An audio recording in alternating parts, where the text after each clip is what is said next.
अरे रणि भूमि में बेटा माई करत बाटे है आज पुकार।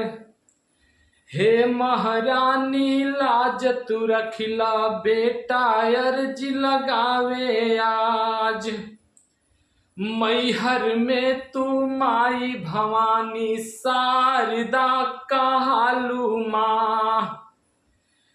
अरे रणि भूमि में बेटा माई गरजत बाटे आज तोहार।